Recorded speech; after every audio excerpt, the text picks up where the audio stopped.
मेरी एक राय इस वक्त पाकिस्तान में बहुत कंट्रोवर्शियल बन रही है।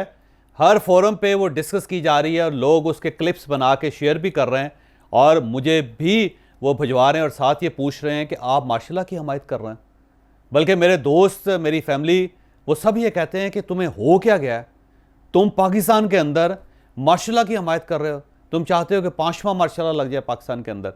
तो मैं इस बात पे थोड़ा सा शर्मिंदा भी होता हूँ, इसमें कोई शक नहीं कि एक अगर आप पढ़े लिखे आदमी, सो कॉल्ड पढ़े लिखे आदमी है, आपको ने 4 किताबें पढ़ी हुई जैसे मैंने पढ़ी हुई हैं, तो इसके बाद इंसान की सोच बदल जाती है और इंसान ये समझता है कि जमहूरियत के अलावा पाकिस्तान जैसे मुल्कों को चलाने का कोई और तरीका नहीं है। मैं दिल से भी ये समझता हूँ कि पाकिस्तान जमहूरियत के बगैर चल नहीं सकता, इसमें कोई शक नहीं है कि अल्टीमेटली अगर आपने पाकिस्तान को चलाना है तो फिर आपको जमहूरियत पर बेस करनी पड़ेगी। ये वो घोड़ा है, आप जब तक इस पर नहीं चढ़ते आप किसी मंजिल तक नहीं पहुँचते, ये एक हकीकत है। लेकिन अब सवाल यह है कि अगर आपने मुल्क बचाना है तो आपके पास ऑप्शन क्या है। इस वक्त आप यकीन कीजिए कि मार्शल लॉ, इमरजेंसी या उससे कम एक नेशनल गवर्नमेंट के अलावा कोई ऑप्शन नहीं। यानी एक तगड़ा किस्म का, एक फुलादी किस्म का मुक्का होना चाहिए जो इस सारी सूरत हाल को रोक सके, वरना पाकिस्तान नहीं बच सकेगा। अब मैं दोबारा ये कहता हूँ कि मेरी फ़िलासफ़ी के बिल्कुल उलट है जिन ख्यालात का मैं इजहार कर रहा हूँ कि पूरी ज़िंदगी हमने डेमोक्रेसी के लिए एफ़र्ट की, हमने जद्दोजहद की, हमने इंसानी हकूक़ की बात की, हमने दुनिया को कहा कि पाकिस्तान अगर चलना है तो यहाँ पे फ़ौजी आमर के ज़रिए नहीं चल सकेगा। ख्वाह वो जनरल ज़ियाउल हक हो की तरह एक पक्का मुसलमान हो या फिर जनरल परवेज़ मुशर्रफ की तरह एक पक्का लिबरल हो, पाकिस्तान नहीं चल सका था और पाकिस्तान आइंदा भी इससे नहीं चल सकेगा। लेकिन जो सूरत हाल इस वक्त पाकिस्तान के अंदर डेवलप हो चुकी है, अब आप मुझे बताएं कि इसका सोल्यूशन क्या है। किसी के जहन में कोई सोल्यूशन आता है? यानी पंजाब के अंदर देखें कि वहाँ पे एक चीफ मिनिस्टर साहब है जो दस्तूरी तौर पे अब चीफ मिनिस्टर नहीं रहे, उनके पास कोई इख्तियार नहीं है क्योंकि असम्बली तोड़ चुके हैं, लेकिन वो चीफ मिनिस्टर की कुर्सी पे बैठ के ये कह रहे हैं कि अगर इलेक्शन कमीशन ने किसी निगरान चीफ मिनिस्टर का तयन किया तो हम उसे कबूल नहीं करेंगे। और साथ ही जो कमेटी उन्होंने बनाई हुई है वो कमेटी किसी कंसेंसस तक नहीं पहुंच रही, वो एक शख्स को मुत्तफिका तौर पर निगरान चीफ मिनिस्टर नहीं बना पा रही। सेम इसी तरह आप KPK में चले जाएं, वहाँ पे एक नया बहरान पैदा हो गया और वहाँ पे भी बाकायदा लड़ाई चल रही है इस वक्त कि नया चीफ मिनिस्टर कौन होना चाहिए। इमरान खान साहब अपनी मर्जी का चीफ मिनिस्टर चाहते हैं और PDM नहीं चाहती कि वहाँ पे उनकी मर्जी का चीफ मिनिस्टर हो। वहाँ पे एक बहरान पैदा हो गया। फिर खैबर पख्तूनख्वा के अंदर अब भत्ते की पर्चियाँ दी जा रही, वहाँ पे तालिबान बाकायदा मौजूद हैं और आप किसी गवर्नमेंट ऑफिसर से पूछ लें या आप किसी सियासतदान से पूछ लें, वो आपको ऐसी ऐसी कहानियाँ सुनाएगा कि आपके रोंगटे खड़े हो जाएंगे। बल्कि मुझे चंद दिन पहले 2 सियासतदान ये बता रहे थे कि वहाँ पे जो सरकारी ठेके होते हैं उसमें तालिबान का 8% होता है। यानी आपने अगर सरकारी ठेका ले लिया है तो आपको एक फ़ोन आएगा, उनसे कहा जाएगा कि इस ठेके में आपने 8वां हिस्सा 8% आपने 8% हमारे लिए साइड पे कर देना और हमारा बंदा आएगा और वो आपसे पैसे ले जाएगा। और फिर बंदा आता है और फिर बाकायदा पैसे दिए जाते हैं और उसमें बड़े बड़े गवर्नमेंट के ठेके हैं। इसके अलावा जो वहाँ पे कत्लो गारतगरी हो रही है वो आपके सामने है। यानी एक बहुत बड़े वकील को, जो पाकिस्तान के नामवर वकील हैं, उनको अदालत के अंदर गोली मार दी जाती है। गो इसमें कोई शक नहीं कि वो ख़ानदानी कोई इशू था, लेकिन एक शख्स आता है, वो सारे रास्ते क्लियर करके, क्रॉस करके वो अदालत के अंदर चला जाता है और वहाँ पे एक बुज़ुर्ग वकील को गोली मार देता है। सेम इसी तरह जिस तरह वहाँ पे CTD के थानों पे हो रहा है, जिस तरह आम थानों पे अंदर हो रहा है, जिस तरह जेलों के अंदर हो रहा है, जिस तरह वैन्स के ऊपर अटैक हो रहा है, जिस तरह पुलिस के ऊपर अटैक हो रहा है, जिस तरह FC को निशाना बनाया जा रहा है, जिस तरह फ़ौजी जवानों को निशाना बनाया जा रहा है, वो सबके सामने।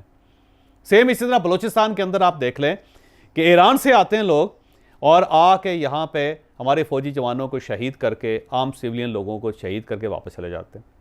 फिर चमन बॉर्डर पे दूसरी साइड पे वो मार्टर तोपें लगा के पाकिस्तान की साइड पे गोलाबारी कर देते हैं और उसके अंदर आम सिविलियन लोग मर जाते हैं। फिर वहाँ पे गेट्स खुलवाने के लिए जो कुछ चमन के अंदर होता है वो भी आपके सामने है। फिर इस साइड पे इंडिया की तरफ आप देख लें कि वहाँ का बॉर्डर भी गर्म होता चला जा रहा है, वो है। फिर उसके साथ साथ आप वफाकी हुकूमत देख लें, उन्होंने 35 पहले MNA PTI के पहले उड़ा दिए, 35 उसके बाद जुमे को उड़ा दिए। तो यहाँ पे भी एक बहरान पैदा होता चला जा रहा है और मुझे अब ये वफाकी हुकूमत भी चलती हुई नज़र नहीं आ रही। जो क्राइसिस पैदा किए जा रहे हैं, मेरा ख्याल है अल्टीमेटली ये हुकूमत इन क्राइसिस के नीचे दब कर रह जाएगी। अब अगर ज़िमनी इलेक्शन करवाए जाते हैं 70 हलकों में, कौमी असम्बली के 70 हलकों में अगर ज़िमनी इलेक्शन करवाए जाते हैं तो उनके ऊपर पैसा लगेगा। एक आम एस्टीमेट है कि गवर्नमेंट ऑफ पाकिस्तान के 1.25 अरब रुपए इसके ऊपर लग जाए। 1.25 अरब रुपए 125 करोड़ रुपए इसके ऊपर सिर्फ इलेक्शन कमीशन का खर्च है, वो हो जाएगा। और इसके साथ साथ अगर आपने हलकों के अंदर उम्मीदवार खड़े किए, इमरान खान साहब भी खड़े हो गए, तो उस पर ज़ाहिर है कुछ ना कुछ पैसे इमरान खान साहब की पार्टी को भी लगाने पड़ेंगे। अगर हम फ़र्ज़ कर लें कि एक हलके पे सिर्फ 1 करोड़ रुपया खर्च होता है, तो 75 करोड़ रुपए या 70 करोड़ रुपए आपके इसके ऊपर लग गए इमरान खान साहब की पार्टी के, पीटीआई के, और 1.25 अरब रुपए आपने गवर्नमेंट के झोंक दिए, और उस गवर्नमेंट के जिसके पास बिजली के लिए तेल खरीदने के पैसे नहीं हैं, जो पाकिस्तान के अंदर इस वक्त क्राइसिस का शिकार है वो गवर्नमेंट, उसके आपने वहाँ से निकाल के, उस रियासत के आपने 1.25 अरब रुपये निकाल के एक ऐसी एक्सरसाइज पर लगा दिए जिसमें से कुछ नहीं निकलना। और फिर जब ये इलेक्शन हो जाएंगे तो उसके बाद इमरान खान साहब 70 हलकों से जीत के वापस आ जाएंगे, क्योंकि पीडीएम तो उनके खिलाफ इलेक्शन नहीं लड़े, तो उसमें से सिर्फ वो एक सीट रख सकेंगे, बल्कि हो सकता है एक भी ना रख सके क्योंकि वो पहले से इलेक्टेड हो गए हैं, अब एक सीट उनके पास आ गई हुई। तो अब आप खुद देखें कि आपने फिर सारी एक्सरसाइज का आपको क्या फ़ायदा हुआ। सेम इसी तरह अगर आप पंजाब और खैबर पख्तूनख्वा में अर्ली इलेक्शन करवा देते हैं तो इन अर्ली इलेक्शंस का क्या फ़ायदा होगा, इनको कोई तस्लीम नहीं करेगा। कराची के अंदर मेयर की सीट के ऊपर इतना फटा पड़ा हुआ है कि वहाँ पे लोग मरने शुरू हो गए। तो जब ये सारा क्राइसिस होगा, इकनॉमिकली पाकिस्तान मेल्टडाउन होगा, जब IMF आपकी बात नहीं मान रहा होगा, गवर्नमेंट जो है वो बड़े और मजबूत फैसले करने के लिए तैयार नहीं होगी, उसे पता है कि 8.5 रुपये पर यूनिट बिजली जब बढ़ाई जाएगी तो हम दोबारा इक़्तिदार में नहीं आ सकेंगे। गैस की प्राइस में अगर 75% हम इजाफा करेंगे, या आटे की कीमत में इजाफा करेंगे, या फिर हम दोबारा नए टैक्सेस लगाएंगे लोगों के ऊपर, तो फिर हम दोबारा इक़्तिदार में नहीं आ सकेंगे। तो जब यहाँ पर यह सूरत हाल हो कि वफाकी हुकूमत को बोल्ड फैसले ना कर पा रही हो, इमरान खान साहब सड़कों के ऊपर आने का दोबारा अंदिया दे चुके हैं और कह रहे हो कि मैं इस रियासत को चलने नहीं दूंगा, तो फिर हमारे पास ऑप्शन क्या बचता है? क्या हमारे पास कोई ऑप्शन है ऐसा? या तो फिर यह है कि पूरी कौम अल्लाह ताला के हजूर सजदे में गिर जाए और कहे कि या परवरदिगार आप ही कोई आसमान से बंदा भेज दो जो इन सब को ठीक कर ले। और जब ऐसा नहीं हो सकेगा तो फिर हम क्या करें? तो मेरा ख्याल ये है कि ये जो कुछ हुआ और जो कुछ इस वक्त हो रहा है, ये इसके डांडे 2018 में मिलते हैं। 2018 में उस वक्त ही मिलिट्री इस्टेब्लिशमेंट, जिसमें जनरल बाजवा साहब जिसके सरबराह थे, उन्होंने इलेक्शंस के लिए एक स्टेज डिज़ाइन किया था। उस डिज़ाइनिंग के अंदर से एक क्राइसिस ने जन्म लिया, और उसके बाद उस क्राइसिस को पिछले 4 साल मुसलसल नया खून दिया जाता रहा। जहाँ पे उनको ज़रूरत पड़ी गवर्नमेंट को, जहाँ पे गवर्नमेंट बेबस हुई, जहाँ पे फंसी, एक गैबी हाथ आया और उसने उसकी मदद कर दी। इन गैबी हाथों की वजह से पाकिस्तान आज इस नहज पर पहुँच चुका है।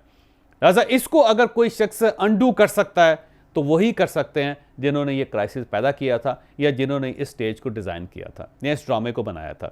तो मेरा ख्याल है इसके लिए हमारे पास सिर्फ 3 ही ऑप्शन है इस वक्त, और अगर हम इन 3 ऑप्शंस में से किसी एक ऑप्शन पर नहीं जाते तो फिर पाकिस्तान मेरा ख्याल है चलने के काबिल नहीं रहेगा। फर्स्ट ऑप्शन तो ये है कि आप एक नेशनल गवर्नमेंट बना दें, उसमें सारी पार्टियों को शामिल कर दें, इमरान खान साहब को भी उसके अंदर शामिल कर दें, और अगर इमरान खान साहब नहीं मानते तो फिर उन्हें कह दिया जाए कि भाई साहब ये मुल्क अब आपके लिए नहीं है, हम आपकी इस जिद को मज़ीद अफोर्ड नहीं कर सकते, आप कह दें उनको। और वो नहीं मानते तो फिर उनके साथ वही करें जो ऐसी सूरत हाल में किया जाता है, और नेशनल गवर्नमेंट बना के इस नेशनल गवर्नमेंट को एजेंडा दिया जाए कि उसने 1 साल में या 1.5 साल में ये काम करने। जब पाकिस्तान ट्रैक पर वापस आ जाए तो उसके बाद नए इलेक्शन करवा दें। और दूसरा ऑप्शन ये है कि पाकिस्तान में फाइनेंशियल एमरजेंसी लगाएं, और फाइनेंशियल एमरजेंसी लगा के पाकिस्तान के जो मामलात हैं उसको दोबारा रीडिज़ाइन करें, उसको ट्रैक पर लेके आएँ। और अगर ये भी, इसके लिए भी कोई शख्स तैयार नहीं होता तो फिर मेरा ख्याल है मार्शल लॉ के अलावा हमारे पास कोई ऑप्शन नहीं, लेकिन एक लिमिटेड मार्शल लॉ जिसका पता हो कि ये फ़लाँ तारीख को शुरू होकर फ़लाँ तारीख को ख़त्म हो जाएगा, और ये उस मार्शल लॉ गवर्नमेंट में 4 बड़े बड़े काम किए जाएंगे। एक नेशनल डायलॉग किया जाएगा, तमाम सियासतदानों को बिठा के उस डायलॉग का हिस्सा बनाया जाएगा, तो उन सब को मिल के अगर आइन को रीडिज़ाइन करना पड़ता है तो उसे रीडिज़ाइन करें, एक मुत्तफ़िका लाहे अमल पे सब लोग इत्तफाक करें, और उसके बाद जाके इस मामले को आगे बढ़ाया जाए। दूसरा, पाकिस्तान की जो माशी पॉलिसी है उसे 20 साल के लिए बना के लॉक कर दिया जाए, यानी इंडस्ट्रियलिस्ट को पता हो कि मेरे पास कितनी स्पेस है, सरमायाकार को पता हो कि मेरे पास कितनी स्पेस है, स्टॉक एक्सचेंज में काम करने वालों को पता हो कि पाकिस्तान के अगले 20 साल की पॉलिसी ये है, और जो नए बिजनेस करने वाले हैं उनको पता हो कि हमने कौन सा बिजनेस करना है और कौन सा हमने बिजनेस नहीं करना। एक क्लियर पॉलिसी वो होनी चाहिए। वो अगर बन जाएगी तो उसके बाद उसको लॉक कर दिया जाए और कहा जाए कि कोई शख्स इसको छेड़ नहीं सकेगा। गवर्नमेंट कोई भी आए, आसमान से आए या ज़मीन से निकले, इस डॉक्यूमेंट को नहीं छेड़ेगी। तो एक दूसरा फैसला ये हो जाए। तीसरा फैसला ये हो जाए कि पाकिस्तान के अंदर इलेक्शंस होंगे कैसे, और उन इलेक्शंस के ऊपर किसी को किसी किस्म का कोई एतराज़ नहीं करना चाहिए, क्योंकि वो ट्रांसपेरेंट सिस्टम बन जाए जिसमें बल्दियाती इलेक्शन से लेके प्रेसिडेंशियल इलेक्शन तक किसी बंदे को कोई प्रॉब्लम ना हो, कोई शख्स उंगली ना उठा सके उसके ऊपर। और चौथी चीज़ ये है कि सोसाइटी को दोबारा डेवलप करना, यहाँ पे ये बहुत ज़्यादा जो आबादी है उसको कंट्रोल करना, फिर सोसाइटी को ट्रेनिंग देनी कि हर शख्स ट्रेंड हो जाए, कम से कम उसे अपना मुंह धोना तो आता हो। तो वहाँ से एक पॉलिसी बना के उस पॉलिसी को पूरे मुल्क के हवाले कर दिया जाए। और आखिरी बात, फ़ौज ये ऐलान कर दें कि हम आज के बाद सियासी मामलात में मुदाखलत नहीं करेंगे, ये हमारी आखिरी मुदाखलत थी।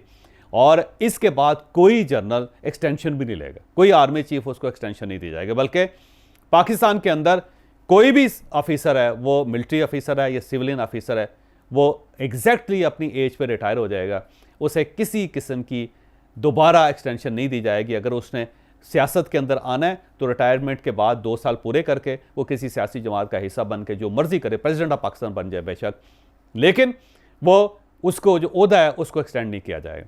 तो एक्सटेंशन को हम अगर मुकम्मल तौर पे बैन कर दें पाकिस्तान में तो उससे भी बहुत ज़्यादा मसाइल हल हो जाएंगे। और अगर हम ये नहीं करते, हम इन 3 ऑप्शंस में से किसी एक भी ऑप्शन की तरफ नहीं जाते और इसी सूरत हाल का शिकार रहते हैं, तो फिर मुझे बहुत ही बुरा लगता है कि फिर पाकिस्तान चलता हुआ नज़र नहीं आ रहा, क्योंकि आपको भी इस चीज़ का एहसास हो रहा होगा इस वक्त।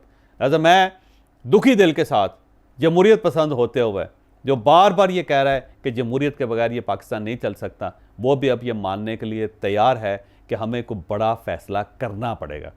हम अगर बड़ा फ़ैसला नहीं करते तो पाकिस्तान फिर मेरा ख्याल है शायद भीख मांगने के काबिल भी ना रहे।